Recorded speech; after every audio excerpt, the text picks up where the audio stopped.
Jimmy omulabyeko. Jimmy? Obadde omwagaza ki? It's okay.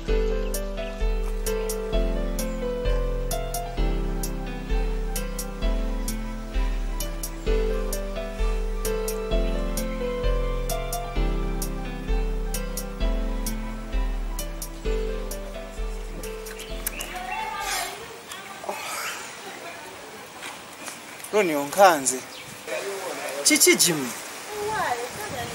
Ennaku zino sikyakutegeera. Oli mulwadde. Mwana papers tezimpisa bulungi. Wa, ono just midi. Tufaayo endo gya kumuyita. Ate n'ekirala ebbanga eryo lyonna ly'omaze nga tosoma ng'oli mu kyalo. Teweenenya nnyo. Ojja kutereera. Ojja kutereera.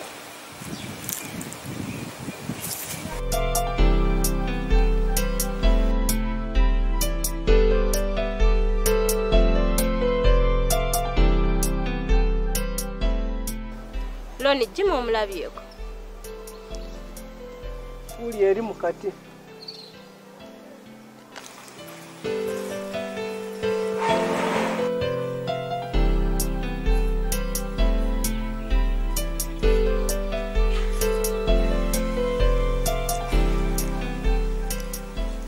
Sharon. Evelyn omulabyeko. Naye gwe. Tonambuza nako mbuza Evelyn. Sinnamulabako. Kale ebyo tubireke. Naye kimanyi okyali munnaku kwebyo ebyakutuukako. Neebeera mugumu. Ndi wamu naawe.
after this you have to sweep here.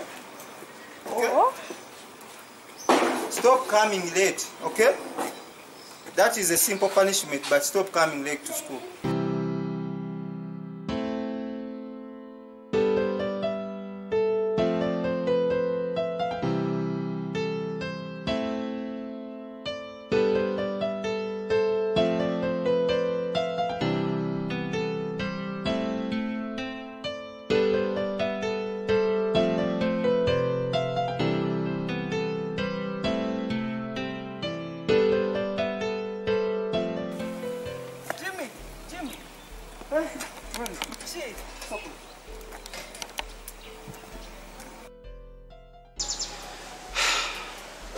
Mwana, simanyi kyandeeta wano. Najja kusoma naye ndi mukutta abaana b'abende.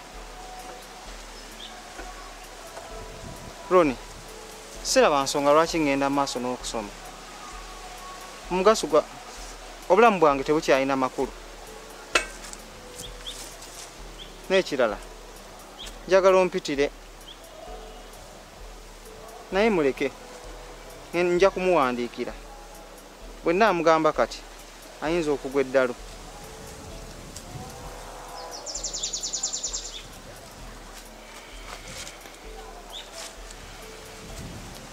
Jimmy, kanzije.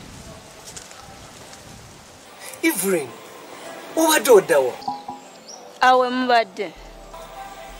Simanyi Jimmy yakwanako. Lwaki ombuuza ebyo? Ezo emboni ze sizinyumya.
EVENYLN.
As I told you, I don't want confusion in my studies.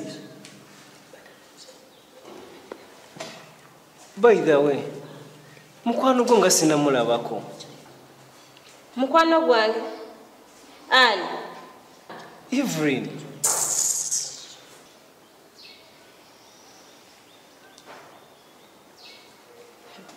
Mukwano gwange? Naye nze nkwewuunya lwaki tononya abantu ba kirasi.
Siriaton, Mr. Doss.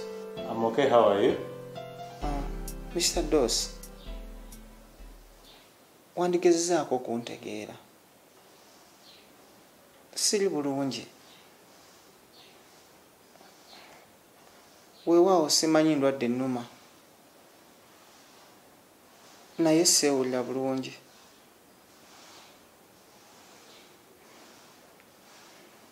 Nsaba nzireeko ewaka.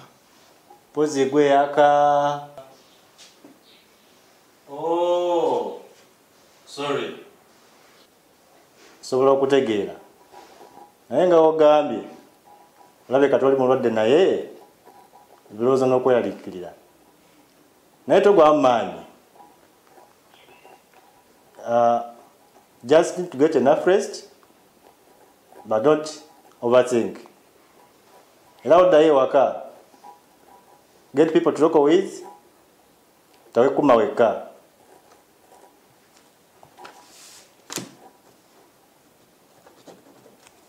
Can you get a pass? Thank you, sir. You're welcome.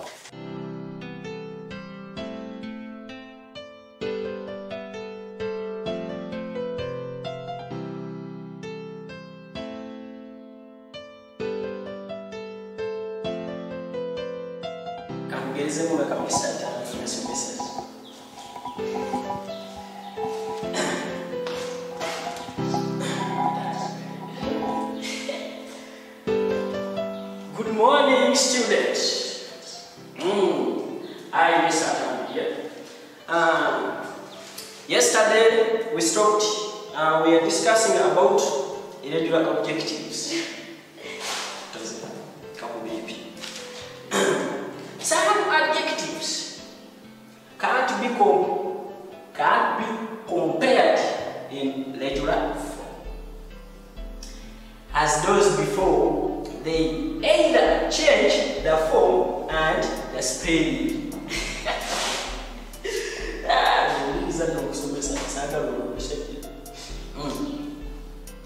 These are called irregular adjectives. For example,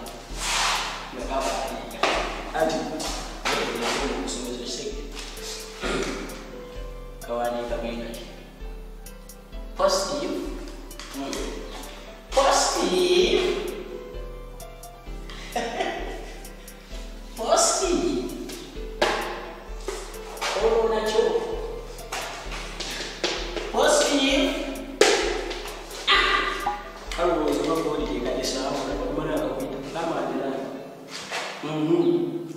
Good. Oh, well. Bad. Better. Good. Oh, well. Bad. Better. Best. Good. Wewe kusomesa. Sagala ni mwingine wa kusomesa. Wewe. Hello. Mr. Dandelo.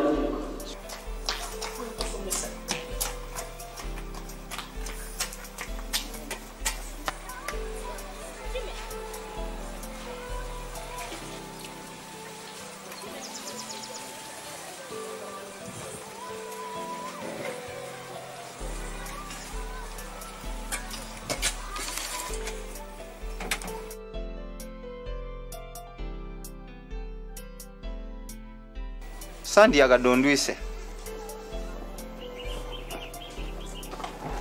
Wewe omuvubuka. Naye ofayo singa mbaako nekyengabanako naawe. Otandise story. Kulabidde ennaku eziwerako. Naye nga tolabika otawanyizibwa mu birowoozo.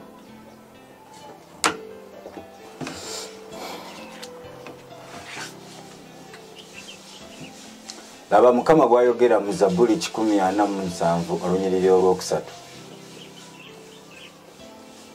Nti awonya emitima gyabwe awonya emitima gyabwe abamenyese era anyiga ebiwundu byabwe.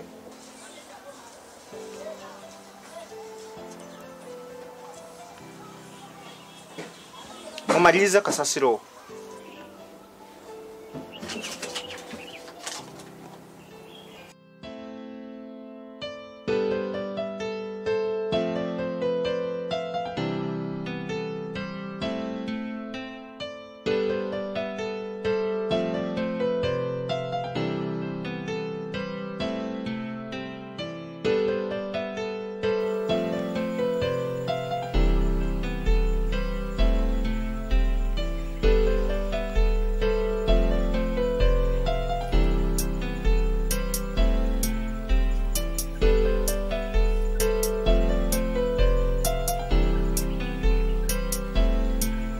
naye obulamu bwange bukyagasa ki?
No!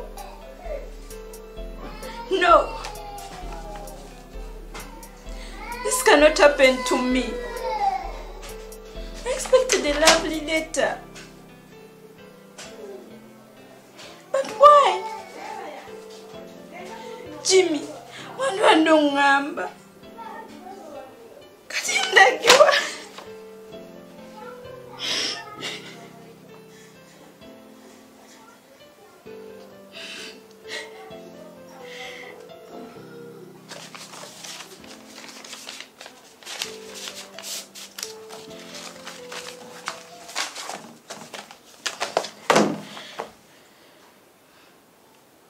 Sikyasaanira wano. Ensi entamye. Nedda. Let me leave home.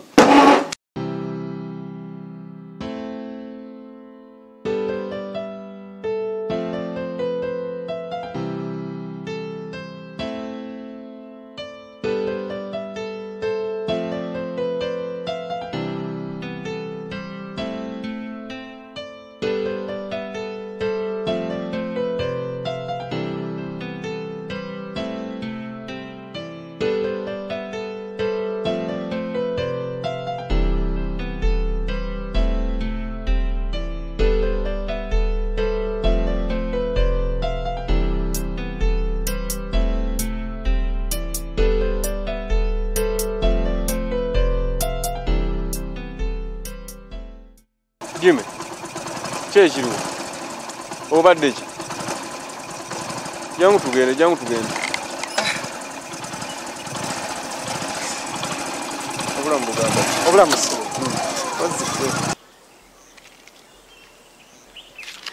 Jimmy!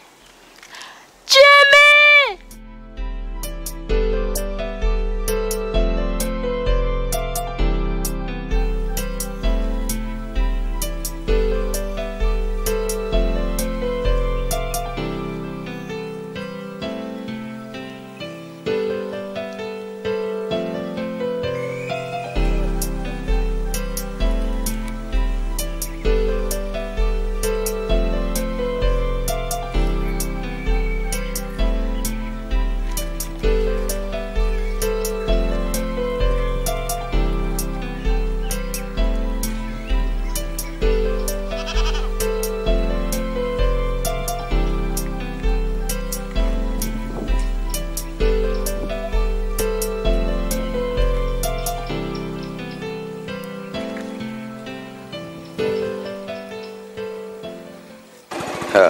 Era mwekale.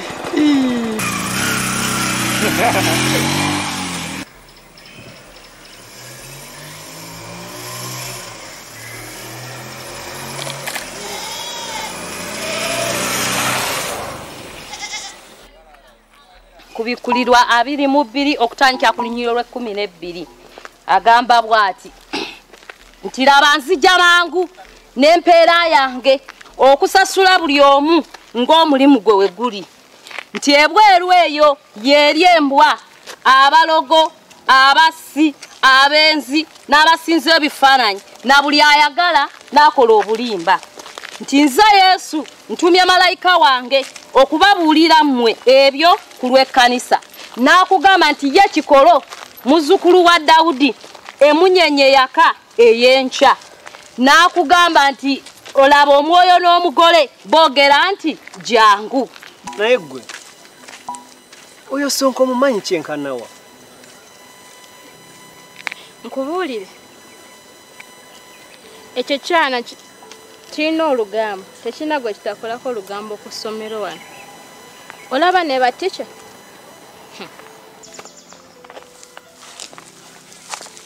simanyi kirina bye kyakugambye. Anyway, not at all.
Naye gwe ngani ngaakwesibako ate otya? I mean, do you think quick love can last for a long period? Ndowooza olaba Jimmy ne Evelyn. leka ebyabo biwanvu nenja bikunyumiza gwe kasita onaaba ng'onkutte bulungi n'omusulo gunnuma akamala ofukako. No. You know kisiko kingi. Go the other side.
Edigalo nga totera tuuka leeti ku ssomero leero kiki?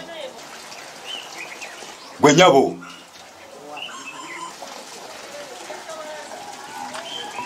Asikali, saba kunsonyiwa. Naye obuzibu eyo waka.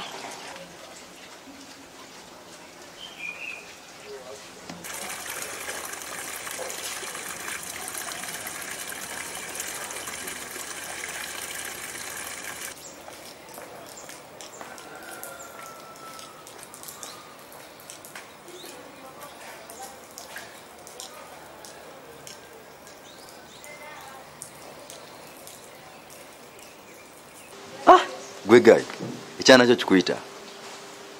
Gwe mwana tonzanyisa. Laba nnono, even yakuyita. Nevumisa. Ayuda. Laba nnono, emabega wedi musosono yakubuzeeyo.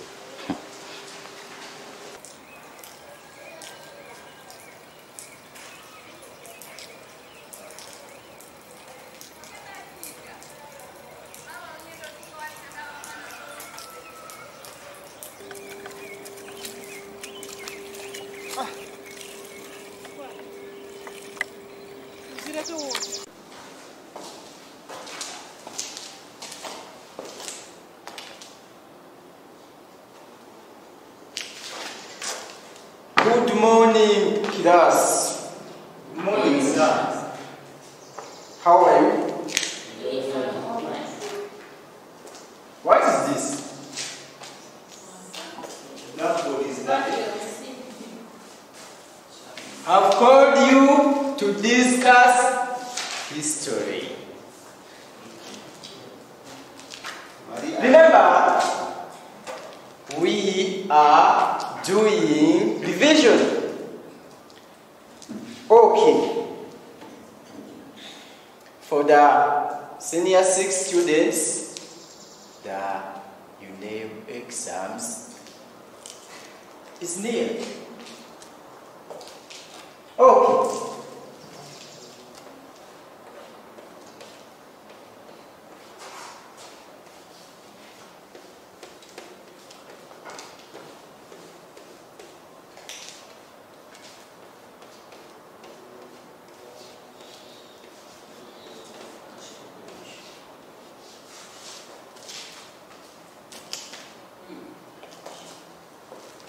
The friendship? Okay. What is a French Revolution? I know you may not be able to answer this. Anyone? Okay. The French Revolution is the period of social, economical, and political upheaval from the year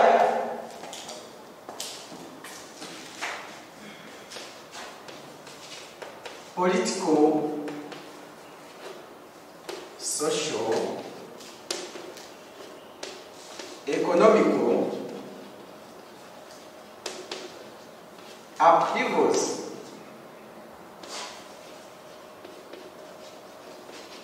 from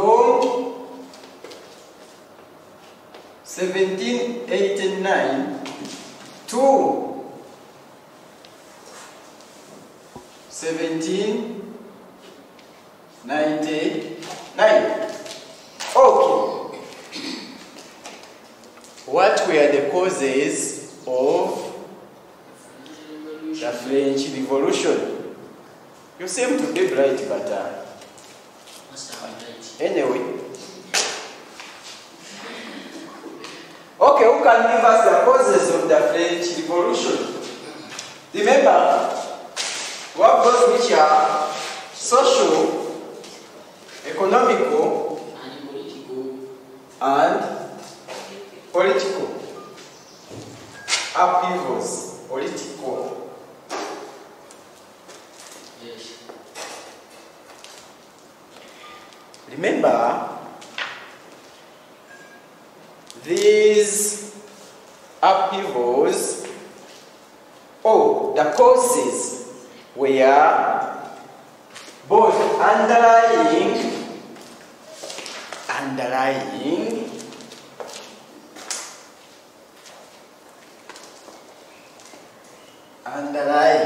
or underlying, these are the causes that took long time.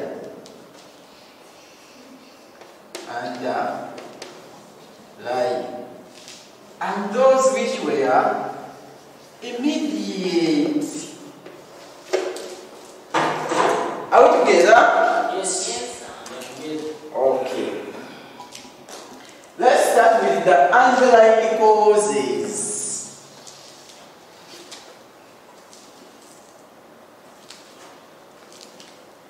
One, remember, in America, before the French Revolution started in America. This point is very, very crucial. The American Revolution. This led to enlightenment, the propaganda. The French people, when they heard that in America there is a revolution, they also started thinking about the revolutionary changes. And because of the propaganda, all the news, the newspapers, and all the media took it as the order of the day, and hence inciting or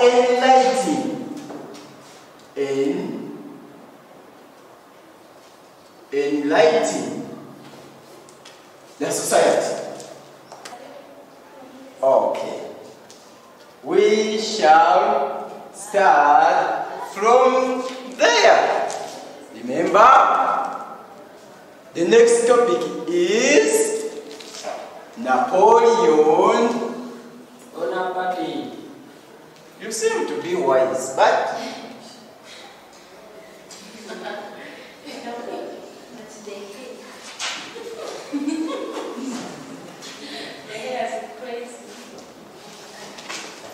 okay.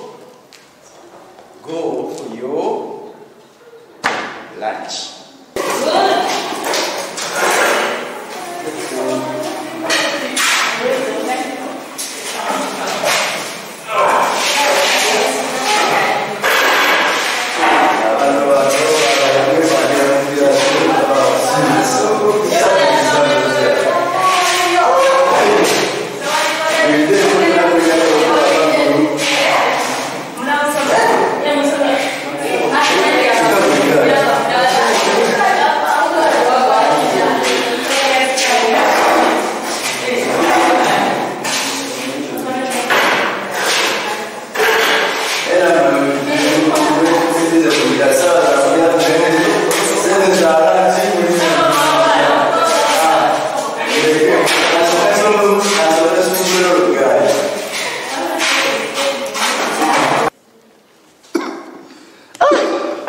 Kagwe guy, okopa notes, oba bano basoma oli luddawa. Edgar nakuita. You mean Evelyn? Anti oluzungu. Basoma mutumenya. Weugulalize muli. Kyotegeeza Evelyn. Ate Edgar tulina bameka kusomero kuno.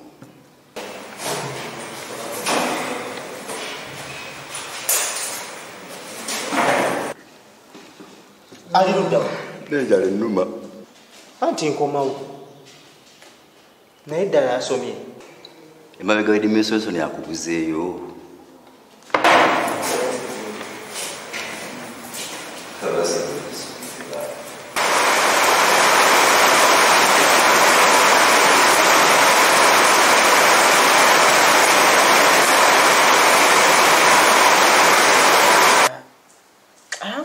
Problem with there's a student in the class. This Kaya Edward. Kaya Edward. Who is Kaya Edward? Senior 5. Senior 5. Yes. So what's wrong with him? This newcomer. Yes. The other boy. Yeah. Yes. The boy is stubborn. Anyway, it confuses me a lot. How is his performance in class? Anyway, he's a good student. Actually, my subject. Yes. He does it very well, but can he make a name for our school? In performance? Yes, in performance. Yeah, in performance is okay, but you know, urumuna musanga nga alina mukunjereza nga bwembera mu class. You can imagine. I will see there how to handle him. Okay. Okay. Tujamwetegereza. Okay. Oh, there is another problem? No. Okay. Tujamwetegereza tofayo. Sorry, Mr. Boss.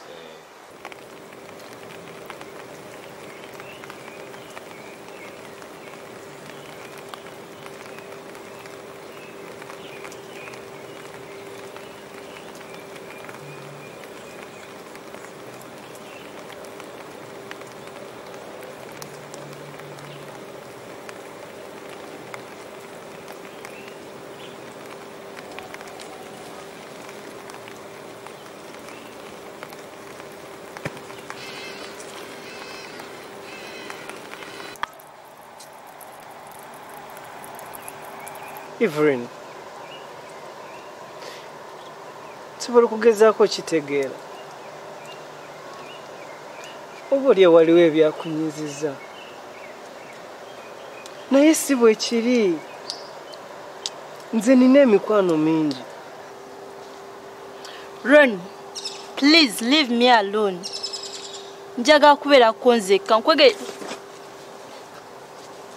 nkwegaide va wano.